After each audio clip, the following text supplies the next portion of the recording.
Archbishop O'Brien, you said that gay men should not be admitted to seminaries.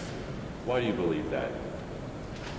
Well, I think the statement of the Holy See and my statement before that was anyone with deeply rooted tendencies. And I have been in seminary work for 12 years, and I think that is a wise precept. There are theological reasons, there's some very practical reasons, but we can sit down and talk about that sometime. Archbishop, where were you when you heard about this, when you got the call? What were you doing, where were you, and when was it? I was sitting in my office at 3:35 on Wednesday, July 3rd. Sent everybody home early, so that it was quiet, and I was getting some work done, the phone rang, and a call from the nunciature. The nuncio was away. Monsignor Cred is charge d'affaires, and he said, "Are you alone? Can I speak with you?" I said, "Yes." And he paused. He said, "Well, the Holy Father has appointed you the Archbishop of Baltimore." It was just a thunderbolt. I didn't know. He said, "You accept?" And I said, "Well, yes." That's one thing I take from the military, I guess. When you give an order, you accept. And I didn't know the full implications of that. And he said, "Well, then you have to write a letter to His Holiness and accept and be in touch with Cardinal Keeler." Now, the difficulty was you're not supposed to tell anybody. Pontifical secret wasn't to be revealed until today. And so I had nobody to share that with. I was with family on the 4th of July and friends over the weekend. And I was kind of bursting, but I didn't say anything. And I was glad no one asked me. Because going through my mind was the song, "Ask me no questions and I'll tell you no lies." But I didn't have to sing that song. It was kept a very good secret, I think. We have some real professionals here in the Archdiocese. And so since then, I've just been trying to imagine what it's going to be like without losing any speed in serving our military. It comes at a good time this summer, of course, where things do slow down a little bit, and I'll be able to give some time to both responsibilities. But it's a mixed emotion, because I guess you saw as I was speaking, I just love the military service. I have great admiration for all of them. They've taught me so much, but I would hope that the Lord knows that this is a reason I'm here, hopefully to bring some gifts I've gained as a result of that. I'm delighted, and I do look forward to working with the folks who have welcomed me so warmly, to meeting the staff here at the Catholic Center, and to learning all the marvelous things these parishes are involved in throughout the diocese. I do want to get around the diocese and meet the priests, get to know them, and through them hopefully come to know the people they're serving. Archbishop, you've been described as an advocate of peace and justice issues in concurrence with your Archdiocese military services. Can you talk to us a little bit about that?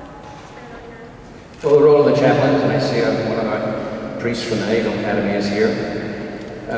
The role of our chaplains is to bring pastoral service and spiritual nourishment to the Catholics they serve, and to help out anybody else that comes to them for assistance in the military.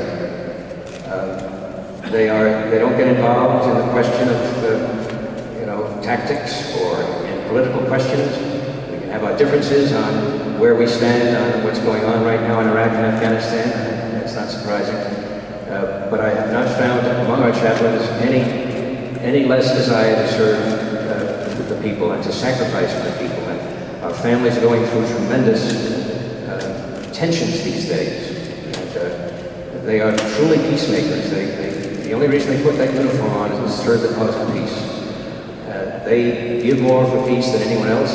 One time I met a general in Iraq, he said, "Our kids go out every day with a paintbrush in one hand and a weapon in the other. The paintbrush to build up the society, the community, and that weapon to defend themselves and anybody else who's being threatened." So I think I'm totally convinced of the integrity of our military community and of their goodwill. And I think the nation appreciates that as well. Archbishop O'Brien, could you talk a little about how you chose your motto in Jeremiah 3:15? Mm-hmm. How did you come to choose that, and how does that influence you now?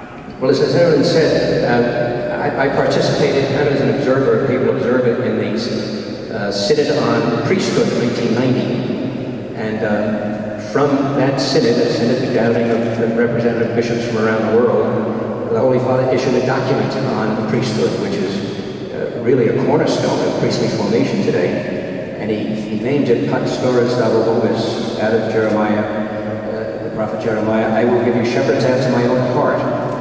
And the Holy Father John Paul II at that time said that this is the ideal, to have shepherds after the heart of Christ. And I've been 12 years trying to accomplish that in my seminary formation work, and I think that motto reflects my involvement in the seminaries and my love of the priesthood. The benefits or the advantages and the challenges that the Archdiocese of Baltimore is facing right now. Well, there are many benefits which come in service here. One is the historic nature. Every time I turned around, I learned something more as I went through the history of the Archdiocese of Baltimore. And I think the historic nature is what I would understand. And challenges? Challenges? The biggest challenge we have is making known the message of the benefits of our Catholic schools. And that I see as extremely important. Also, a challenge has been recruiting vocations, but as you know, and as you wrote this morning, the last 3 years have been extraordinary. We've been extraordinarily blessed in the Archdiocese by the number of vocations that have come forward, and including some that we have recruited in Colombia, in South America.